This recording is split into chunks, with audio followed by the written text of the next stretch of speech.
Hi guys, this is Riley. It was really interesting to look at how different cultures view web design and this week, and the culture that I was looking into is the Italian culture. It was really interesting to read about how they look at different color palettes and how they just prefer more like warm color palettes with more like red tones and more like warm greens and that kind of thing. And it's just interesting to think about how different cultures view web design and also how they view like design in general, and art, and how they just see things differently.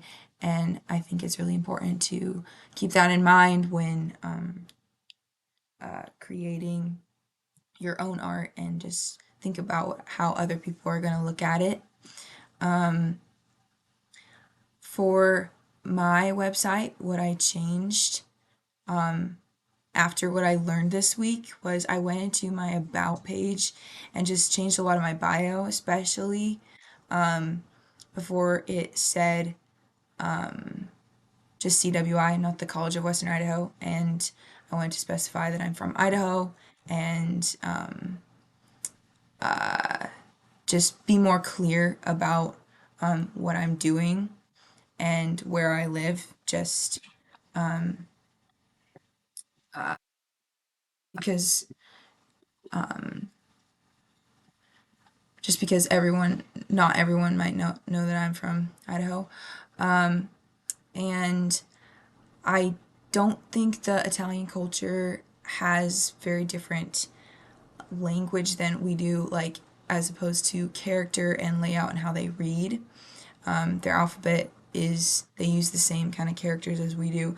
But I did go throughout my website and change a lot of the spacing of my words and make sure that my paragraphs are a lot more spread out and there's a lot more blank space around that, so that if other cultures were translating my website to a different language, that it would be a lot easier to do that. I didn't want to go and change the color palette of my entire website to fit the Italian culture, but I did try to stick to more neutral colors that and that would, I think, be pleasing to everyone in a lot of different styles.